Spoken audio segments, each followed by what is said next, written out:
Good morning and welcome to That F1 Show. I'm Alan, and the other voice you'll hear is Roger, and today we are bringing you the breakdown of the Australian Grand Prix, the 2022 season. Coming up on this episode, we are talking about qualifying briefly, and then we move on to the race where we talk about Aston Martin's woes this weekend, safety cars and those who benefited from it, the crashes this weekend, Mercedes' potential power struggle unfolding, what happened after the race, and then bringing you up to date with the head-to-head of Roger versus Alan. So, how you doing, Roger? Good race? Yep, good race. Both of us are pretty tired, as I'm sure a lot of people are, having got up. I was slightly confused there whenever you said good morning. I was like, what time of the day is this? Obviously it is. I'm thinking ahead for the listeners, you know. Yeah, I know. Smart thinking, Alan. So your brain is a lot more engaged than mine at the minute. I am definitely I told you tired. that But wine would sorry. loosen me up. Uh, So on the qualifying, yes. take it away. Well, well, I think one of the things that we've seen was the early on the initial coming together of Latifi and Stroll. So from Jeddah, Oh yeah, there yeah. has been a number of stuff, especially across social media, having little digs at, I'm not sure if digs are the right word. I think they are. Latifi, does he deserve a seat from the crashes and everything? And is his time in Formula One coming to an end, maybe at the end of the season? Would someone else take his seat? So with Latifi coming together with Stroll, another person who has been chatted about should he have a seat in F1. But so I think with that, those two came together, and straight away is like, whose fault is it? We watched it. It looked 50-50, and then I seen another angle today on the someone put it up from way back, and it definitely looks like Stroll comes across. Juked in. Yeah, it definitely does. So like, and I It think we was. had seen in the highlights that Latifi had let him through, thinking it was a quick lap, and then he wasn't. He's just like, well, I'm going to get back into the swing of things. So Well, that's it. It's such a weird interaction. yeah, Like Latifi pretty much stops on the side of the road, yeah, and Stroll goes through. But for this, like again, for people who are new to F1, um, drivers have the team in their ear, and they tell them when people are coming on a fast lap behind them. So, yeah. do you think he just saw him and assumed, as opposed to the Well, team I telling him think to get out of the he way? knew that each other were there because he had just let him through. So, like, it was what, 4 seconds, 5 seconds after. So like, I don't think the team needed to go remember that he's there. Like he Yeah. probably needed to think that, but he did Oh come no, I back mean, I on. mean, I mean, Oh, Latifi oh, actually Latifi. stopping, like, Yeah, so yeah, like, yeah. I know. I think it's one of these things where like Stroll. How many years has Stroll been in now? I think that four. if they were rookies and they were just new to this, they're like, oh, bit of an error. But like these guys are, Yeah, yeah, they should by this point. I think it was definitely avoidable. But I don't know. Did you watch How I Met Your Mother when it was out?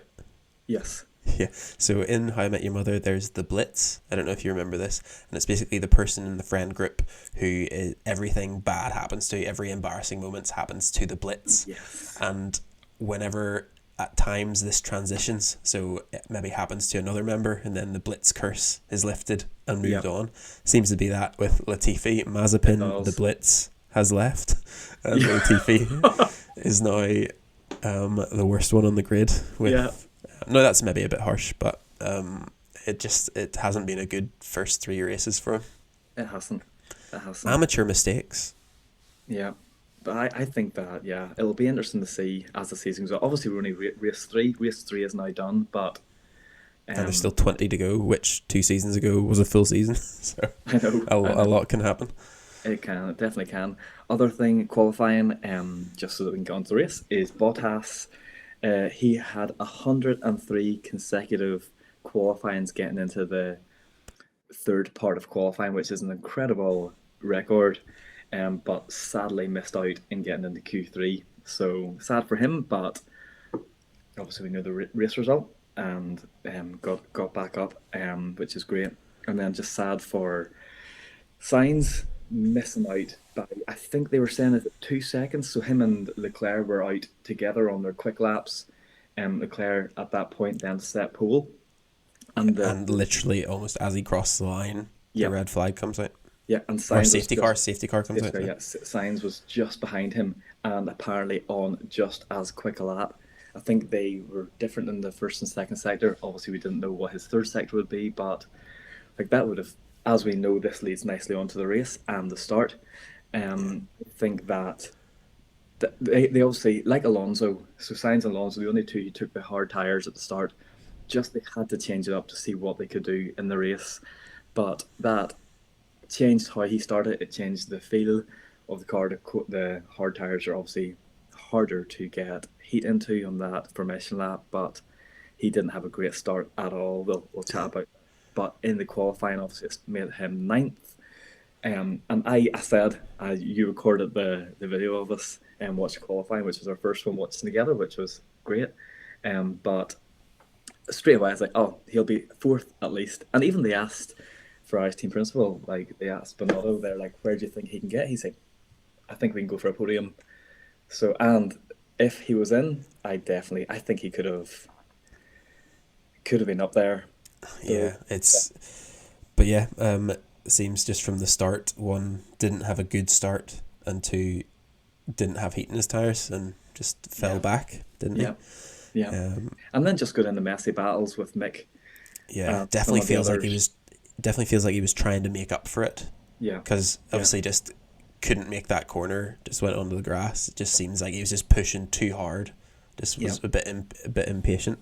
Yeah. But as we see from Alonso later on in the race, was maybe that's what he needed to do. Like Alonso obviously got caught up behind a pack, so maybe it was, I need to do this now or it's never. And unfortunately it didn't matter. I know, because that's like we know from pre-season, first race and second race, that Ferrari's reliability this year, they know it. They've got a good car, so the Ferrari reliability is really, really good. So for him to just that little mistake and to beach it, like if that was another track or another corner, that gravel trap wouldn't have been there. But it was just, you said beach it. I heard something different. I was like, what? Do you ever remember listening to Murray Walker? He used to call it the kitty litter. Very good. So he call, that's what he called it, the kitty litter, because if you look at a litter tray for a cat, it looks so like it. So it's been called that in years, but that's for all the F1 fans who've watched for the last number of years, long time, will remember those days, kitty litter. But it's funny, actually, just on Sainz. Obviously, I was travelling this morning, so didn't see the race until later. But went on to Instagram after I'd saw the race, and then saw that you had commented on a post saying, "Oh, I feel so sorry for Sainz. He could have done really well." And then there's a few comments underneath it from people just being like, "What are you talking about? He didn't have a chance." Blah blah blah. Or like he. I haven't seen it. I haven't seen it. Not? No, go on. I think entertain me out. I'll bring it up here quickly. So just I think it was Formula One's official Instagram page. I made a comment.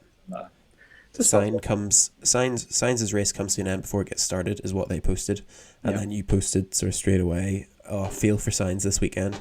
Could have been P1 or P2." And then first reply is taking the whole weekend into account, not just that's it. What I was getting at. A guy saying he had no chance of a podium, and he would only get P1 if Charles DNF'd too. He was not as fast as Charles. He lacked pace across the weekend, struggled to build up the race setup in the car. Realistically, he shouldn't have been where Albon was for much of the race. But yeah, I think they were thinking him starting from 9th should have been a podium, whereas you were talking about obviously everything. It was just unfortunate for him. So would have got the mediums like they would have. Yeah. And in P2 to P, or it could have been anywhere from P1 to P4, so would have had a realistic chance and a reliable car. And if he had a reliable car, almost guaranteed podium the way it all turned out. And talking about car reliability, unfortunately. Red Bull seem to be having a few issues. They do. They do indeed. I like seeing Max pull over. Like I think they from the start. Sometimes we know that Red Bull mechanics are very, very good from last season and the season before. That if something happens to the car, they can quickly fix that thing. And it showed you the pictures, obviously, before the formation lap of the mechanics around Max's car fixing it. And it was Martin Brundle was just saying during the at that time how with they what was it they were saying with the setup in the car they needed to do something, but he was saying how they had such a bad weekend, and I was just like, but the second and third doesn't seem that bad. But whenever he was saying, like, he's just like, he clearly knew that this was a bigger problem. I hadn't heard what the problem was, but I think nearly it was like an expected thing that this car might not finish. Yeah, from Max's reaction when it all happened, Yeah, that sort of came across. He wasn't shocked. He wasn't annoyed. They were just like, Max pulled the car over. And yeah, he just did it. No effing and blinding like he normally does. No, nothing. Just yeah, get out. yeah, But sorry, I maybe got a bit ahead of ourselves. That's way down the race. That yeah. obviously happened towards the end. Obviously, The Red Bull tyre strategy and weren't able to get Yeah, I think heat so. into the Max tyres. obviously he pitted. He was one of the first, if not the first, to pit, on the mediums, Yeah. and you can see that their tire degradation was high. And from that, and then so we've seen him pit early, and then like the lap after, Hamilton was right on the end of, or right up behind Perez, ready to overtake, and probably would have gotten the lap after if um, Perez didn't come into pit. But you could see how they were struggling on the mediums, which we haven't seen later in the race that a lot of people did, especially Alonzo towards the end of the race as well. But yeah, the Red Bulls were definitely a different car than we seen 2 weeks ago in Jeddah. Um, Mm-hmm. but like they weren't challenging Ferrari like they had. But yeah, so it's and then obviously Hamilton making a comment about missing out as well whenever the safety car Yeah. did. And Just to go back, obviously, what a start from Hamilton. What a yeah, start great. from Hamilton. Yeah, really Um, good, really really good. yeah, And him and Russell. yeah, and this is the thing like that we are seeing and clearly have seen with the points that we'll touch on at the end. That you've got to nobody is with these new cars and reliability and everything. No one is guaranteed. Yes, you can be a phenomenal driver in a phenomenal team, but if you don't finish, there's places are there to take. Yeah. And Well, what George Russell's now, is he second place in the championship? yeah, yeah, Hamilton's above Verstappen. Yeah. Like just Bonkers. just for being there. Shows that 1 point 2 weeks ago was Yeah, could be vital. yeah, definitely does. And then whenever the safety car was out, did you see the highlight of Mick and was it Sonoda nearly coming together? Yeah. Like that was close. Like what a crash that would have been. Oh man, Like yeah. It was just because it panned to him and team radio just saying, "Wow, that was close," yeah, and then it went to the replay, yeah, and you're like, "Flip me, that was yeah, near fatal. That was not fatal in terms of that, but for the car." yeah. Um, It would have I been wonder what happened. Obviously, like on the safety car, the cars are going slow. We talked about heating the tires, so they weave and they accelerate and then brake just to get heat into yeah. the tires and get the Which brakes you're warmed not up. allowed to do strongly. You're not allowed to accelerate quick and brake Yeah, sharply under a safety car. yeah. So So, it but just so happened that both did the opposite. yeah, Mick Schumacher accelerated as Tsunoda slammed the brakes, yeah, and it just shows you, like, if you, I don't know if you or anyone listening, if you've ever if you watch the warm ups, like if you watch the pre-show, and you'll see like Gasly with the tennis balls dropping, you'll see maybe Bottas or a few others with the reaction lights on the wall, like you yeah. see, like, because I'm pretty sure I could do that tennis ball thing Have you pretty tried? easily. I've done it. I've tried. Have you done it? Difficult? Is it? Oh, No, to be honest, I haven't. Not since, let's like, I did it in like third year. But, oh, okay. Let's do it whenever I'm back in a couple of weeks. Let's do it. We'll record a video and put it up for people's entertainment. It is so. How many do you think you could get in a row? I'm pretty confident I could get. I'm like, I could get them all.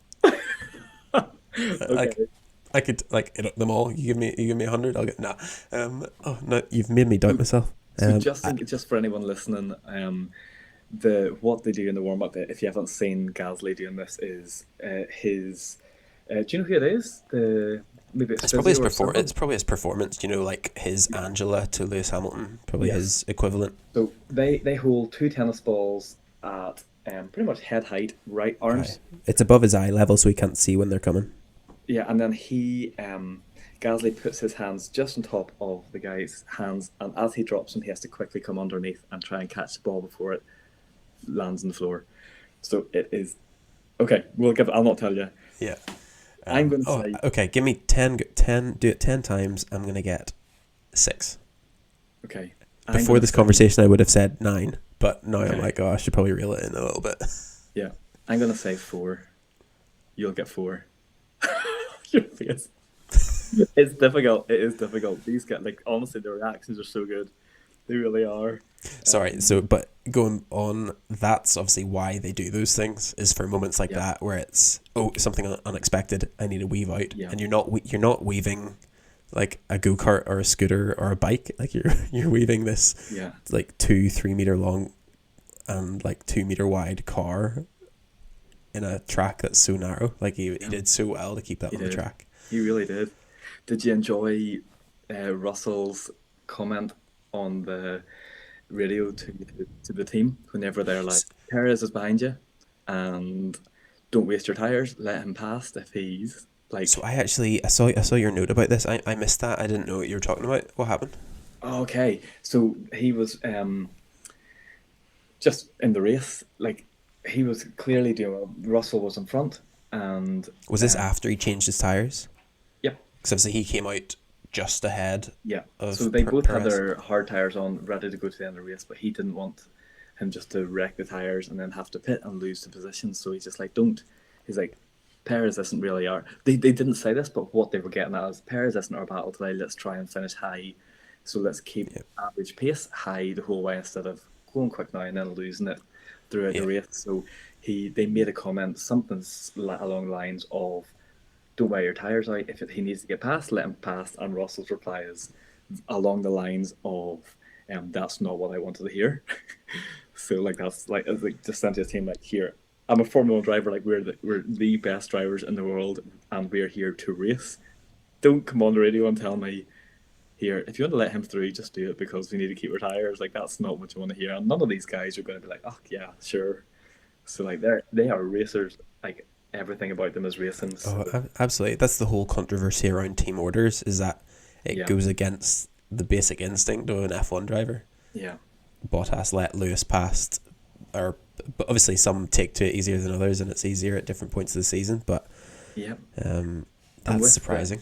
yeah, and that was all at the same time. Whenever Max was still in the race, and after the safety car, you could see the restart of Leclerc and Max, and it was like you seen this bit whenever Yeah. So so for people who obviously just so where we are in the timeline, obviously race start, all that stuff happened, and then was it Vettel crashed first? hmm That was the first safety car. hmm Um, no, was it the first? No, the first one was with Sainz. oh yeah, of course, signs being beached, and Yeah. then virtual safety car. Hamilton had pitted before then, Yep. and then uh, Vettel. Russell came in and pitted during, which then Yes. got him out Yes. in front in terms of the overall race strategy. Yeah. Yeah. So Sorry. So then then, at that restart, then Leclerc just it was a bad final corner, and you could see how Max was just had it and was coming up. I was sure again. I was like, oh no! I was like, Max has got this into the first corner, but like I just like whenever Leclerc got round, I said, this is great. Like that's the first and second race. Obviously, we had this chopping and changing with the two of those guys. And I was like, oh, is this going to be another few laps of this?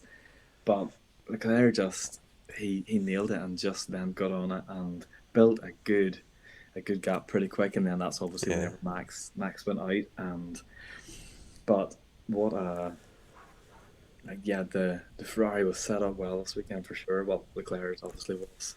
It's And interesting though, like, and I'm sure you, if you watch the race, and anyone watching the race couldn't have missed it. Like, it's not just Mercedes porpoising.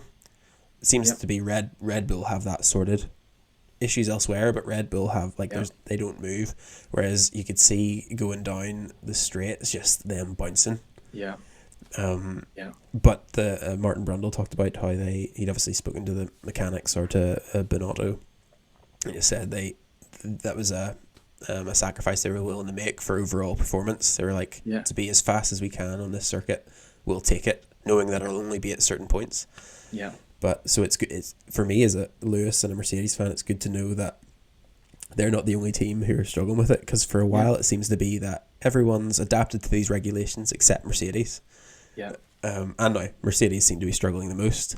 But it was good for me to see yeah, him porpoising, which actually shows that actually depending on the race, and again, sorry to go back, but for people who again are new to Formula One, as we talked about last week, every circuit is different, has different challenges. Some are high speed, long, like lots of straights, lots of high speed, full throttle sections. Some are a lot slower, more windier. So cars will change their setup, whether it's raising the floor, whether it's lowering the wings, doing whatever. So each race will change, and each car will change. So we might not see Ferrari dominate every race. No, they may very well, but every race requires something different, which is why Ferrari were porpoising this race, because they were yeah, like, we'll change the car setup, we'll have this side effect, but ultimately it'll pay off, and it did. yeah. Uh, It did. it's good to And see. then from the whenever they go back in then to the racing, whenever Bottas or Perez, sorry, Perez did get past Russell, that then left the order after that being Russell and then Hamilton behind him, which got down to near the second 1 second mark. And at this point, I was like, oh, it's too early in the season, but I was just like, what are Mercedes going to do with? Are they going to say let Hamilton through or not? And it's this is too early in the season to talk about, but would Russell do it? Would he not? Like Russell knows he's like it's. I think At least for this season, he's number two. I still think if he is still ahead halfway through the season, he is gonna like if it's close enough. I think this is something we will talk about. Yeah, oh, absolutely. Race, So just to clarify, Mercedes every year from Hamilton Rosberg to Hamilton Bottas and now to Hamilton Russell have stated from the outset at the beginning of the season, drivers are equal. Everything's equal, other than, especially when it comes to qualifying, they'll take it turnabout in each week. One will go out first 1 week, so that the other will get slipstream, and then the next week they'll switch. So this is probably the first sort of hint at, is that actually true? yeah, Um, it would have been interesting. It is yeah, still purely. They definitely would have let. I don't think they would never. They would never have done it if it got to it's, that place. yeah. Especially they don't like they are punching above their weight in terms of overall points for where they believe they are. So they're not going to sacrifice that for anything. Because even if you tell them to pass, they're still no. They would do it at the simplest, most beneficial spot in the track, but two cars passing each other at 150 miles per hour, anything still can happen. So they just obviously are Yeah. not gonna take that risk. But did you hear Yeah. Hamilton comment at the end? No. I think it was maybe like 5-6 laps to go. He's obviously closing in on Russell, because I think it was at one point maybe 2.5 seconds, and he got it down to, like you say, just above one, and he came on team radio and was just like, "You guys have put me in an awkward Oh, position." yes, I did hear this. Yeah, Yeah. clearly talking about, I'm conflicted whether I go to try and pass him because I'm like, I want to be third, or do I sit? And him clearly saying, I'm your number one. Why Yeah. am I having to deal with this? Yeah. Oh, that's So great. I hope it comes. I really do. Just for yeah, entertainment. I hope it oh comes. absolutely, It's yeah, going to. It's going to. This is what Hamilton was worried about and why he wanted Bottas as a number driver. Like he is one of the reasons why it was evident he's just like Bottas is the best teammate. Absolutely. So I think it's good. It's definitely coming at some point. And if Mercedes bring their improvements and do get up there a bit closer to the top, which they are anyway. Like they're not far off it, but if so, then it's going to be close. It is.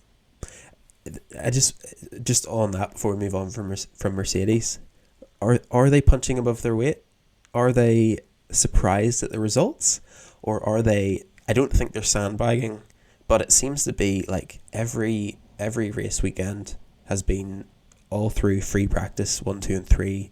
We're not where we want to be. We're not in a position to compete. No, they aren't in a position to compete. They're not challenging for Yeah. first and second. Yeah. But and obviously there's luck of the draw and crashes happen. Sainz obviously out, Verstappen stopping, but they're up there. They're in a position where once they get their car sorted, they could Yeah. they could change things. They are like whenever they say they're not where they want to be, these guys have won the last 8 years in a row. Like they're Yeah, used to being the best for the last 8 years. That's a long time in the life of a mechanic and someone in Formula One. 8 years is quite a while. So yeah, with that, they know that this is so strange for them. Like they're way off the pace, being the third best team. Like if they were sandbagging that's they're definitely not. Like you're now in a your sponsors are paying to be seen loads. You're paying to win races. Like they're giving it their all. I am sure, but they're faster than McLaren. Clearly, McLaren's didn't catch them today. Faster than Alpine. Like every other team, they are better than. Like you see it in qualifying, and you see it in the race, and you see it in the points now where they are in the overall standings. So they are definitely the third. It's clear they're the third best team. Um, and now if McLaren do, McLaren and Alpine are similar. Actually, is my next point is Alonso. Like if those two teams increase and Mercedes don't increase the way they should, it might change. But where we stand a minute, they're definitely the third best team. But fair. Alonso, poor Alonso. Oh, Oh, to be one of the to have no points still is so he must just you see his frustration today. Like yeah, he's just and in qualifying yesterday and all that stuff. It's just I really feel for him. Like they tried something different today. They went the hard first, didn't work. Um, turned to the medium, then had a pit again, and he's just gone back and back. And but whenever I seen his pace in qualifying, um, and he was up there, they said if he hadn't have had that crash, that he could have been top four. From that, I was looking at it. Was that, or maybe it was even during the free practice 1, 2, or 3? I seen the pace he has. He has good pace, and he had this weekend. Like he was doing well, and from that, it made me, which we'll chat about in a little bit here. I brought him into my fantasy league. Awful choice, but I'll come on to that in a bit. But yeah, so per Alonso, it's just, but yeah, and then towards the end of the race, just before we finished chatting about the race, they had all the chat around the fastest lap. So yeah, Leclerc saying how, and he said, "Oh, like let's try and go for a fastest lap now before we hit the. I love it before we hit the traffic, being all the other cars." yeah. He's like, I'm just in a different league. Like he's like, let's go for this. And they're like, oh no, it's And they had just it anyway. They were yeah. like they were all. He was already fastest, but then obviously He was, as the but I race think goes on, no, yeah. Now looking at it was towards it. Like there wasn't many laps left, but they did look at it and they say that it would have been beaten. So it's good that he did then go again for it. So okay, because they weren't far off. Other cars weren't that far off, and they would have tried to go for it. Alonso, that's it. Alonso would have taken it because he put it again for mediums, and he went out and did set a fastest lap. But Leclerc then, oh okay, I missed that. so no, sorry, Alonso didn't set the fastest lap, but Leclerc set the fast lap. Then Alonso set a lap that would have beat his previous best. Got you, So if he got hadn't you. have done that, then Alonso wouldn't have got the point, but I would have taken it from him being able to get it. So, but you can just see what that 1 point makes such a difference. Oh, absolutely. And he Go for knows he yeah, knows that he's won two races, two of the three. Yeah, Is that right? Yeah, 2 of the 3. He knows Verstappen will be there eventually, so every point counts. yeah, And it was just funny. It was like, and you could see they were like, he was like, "Can we go for the fastest lap?" Yeah, I think he asked at least twice, if not 3 times. yeah, And the second one, he's like, "Are you sure?" And the pit lane where it's like, "We're sure. You're currently yeah. fastest. Don't do it." And he was just like, "Okay, but okay."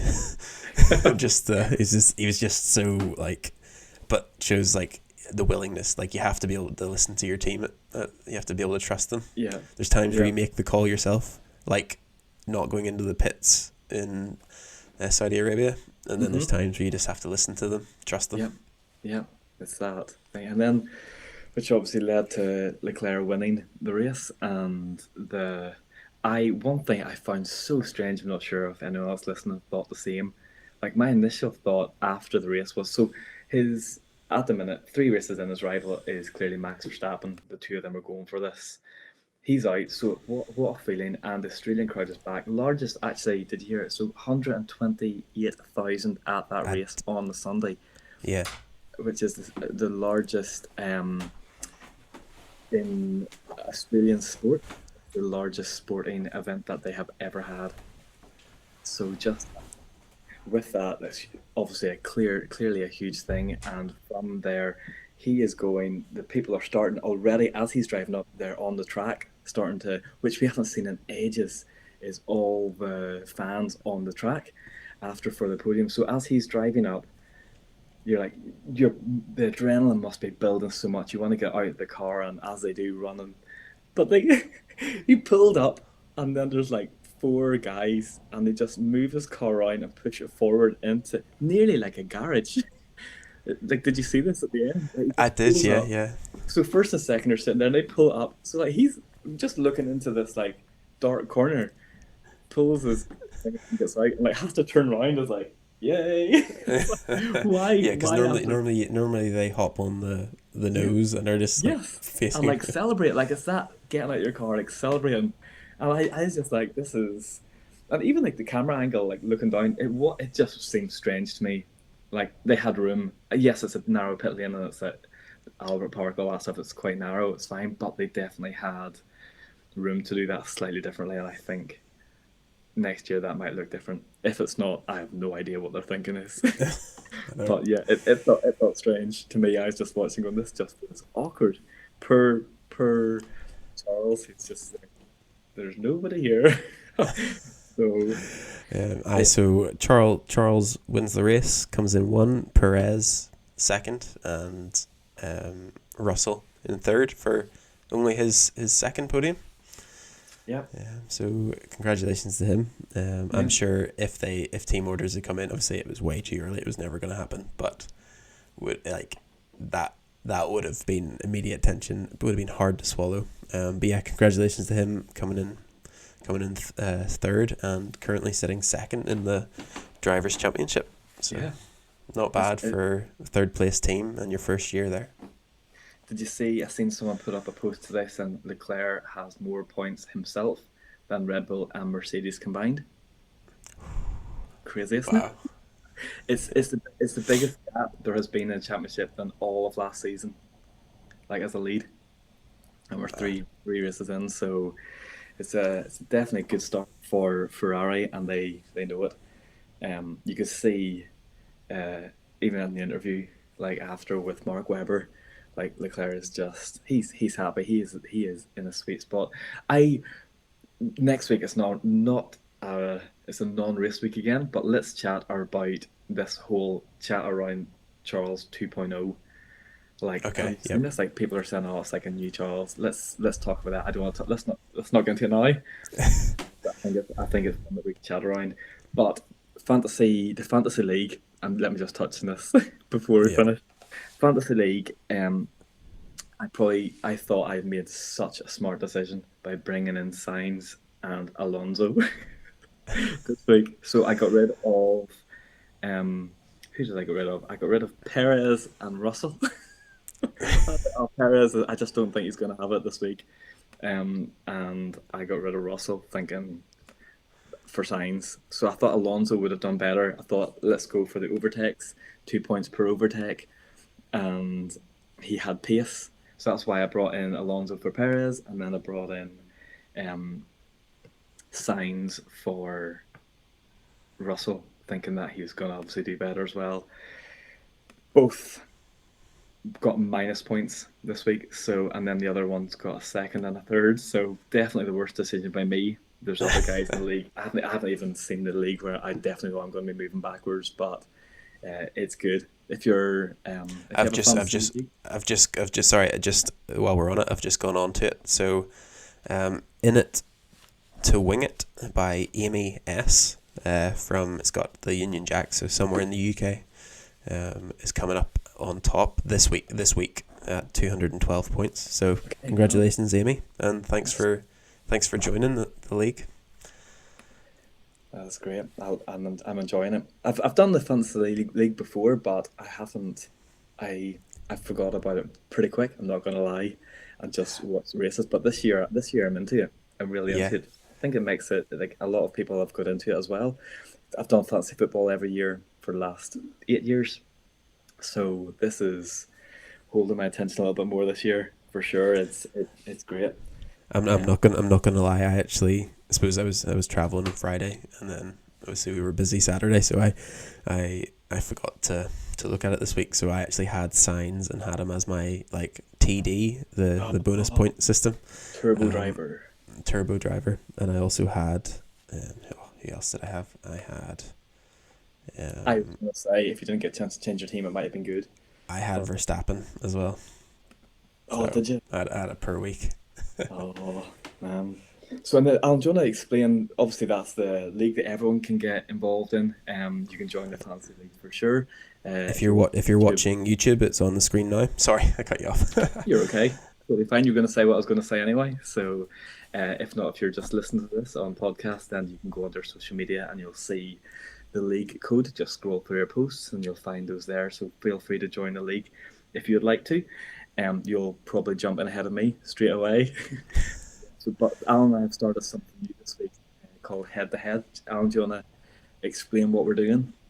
Yeah, absolutely. So we've called it Head to Head. It could be Alan versus Roger or vice versa. But if you can think of a good name for it, we'd love to hear it. Whether it's you DM us or email us, we'd love to hear suggestions.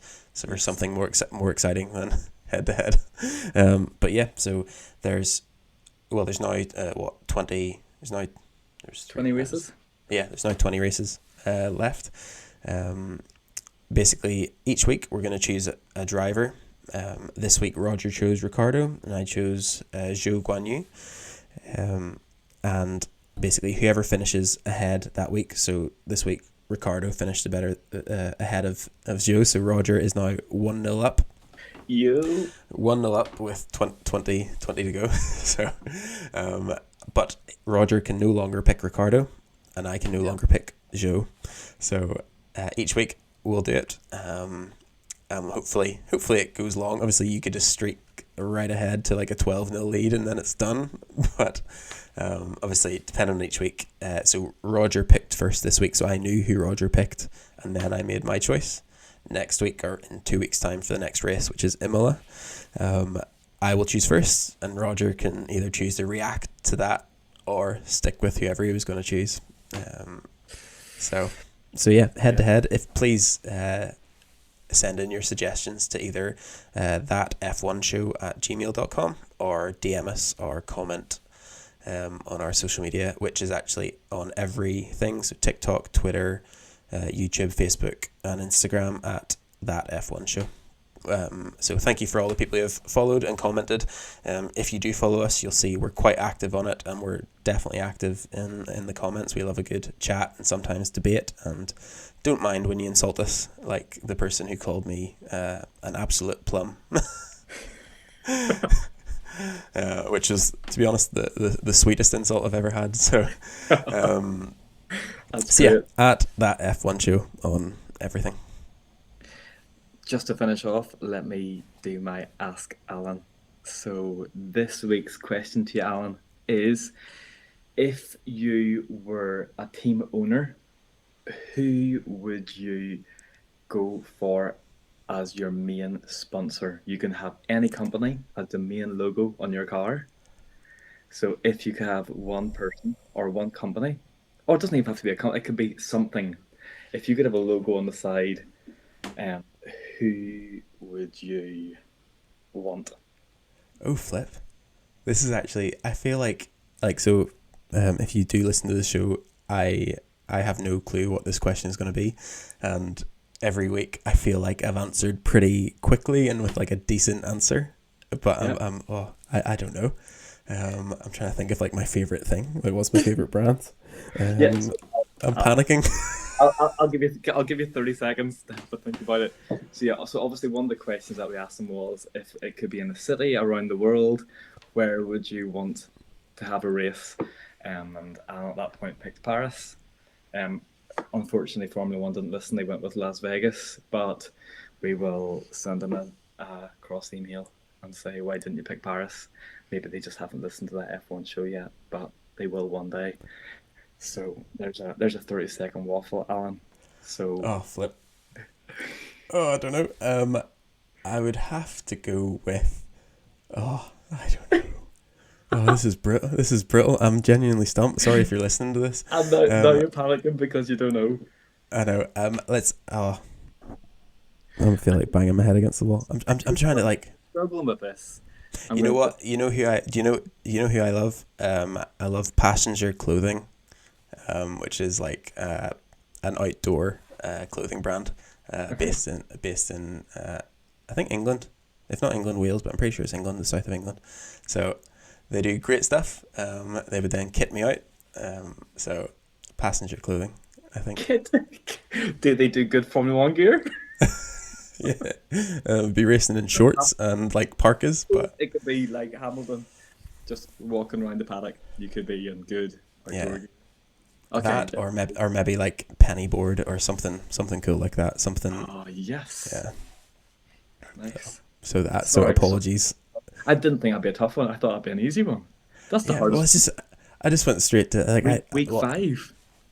yeah, yeah, I don't know. If you have any questions for Alan like that, has to be. It doesn't have to be Formula One related, but slightly car related or Formula One related. Send it. Send either me the right message, or you can send an email to that F1 show. I'll not let Alan see the email. Don't worry, and he won't know the question beforehand. That's the only rule. I know sorry, just before, I know we're closing up, but there's the odd time on Instagram I see it because so Roger and I both administrate that F1 show Instagram page, and all the social medias, and I get notifications of like DMs that come in, and then I go into them and they're not there anymore, and I'm like, did Roger delete them, or so has anything like that happened, or do you always get emailed the AskAlans? No, so some people have just sent them in an email. One person sent it to me in a direct message through just my Instagram account. And At but no, Roger Glasgow. yep, there we go. And but they none. I haven't. I've only deleted. I haven't deleted any that have come through. So that's strange. Have to check that out. Oh. And also, just a shout out. They haven't asked us for this, but we both really appreciate at the at Pit Lane Collective. Is it? Yes, I love I that. don't know if any of you have come across them, but so like their handle is Pit Lane Collective on Instagram. Phenomenal Formula One based artwork. I think he's a graphic. You've been in touch with him. He's a Yeah, graphic designer and just does this as a bit of a hobby.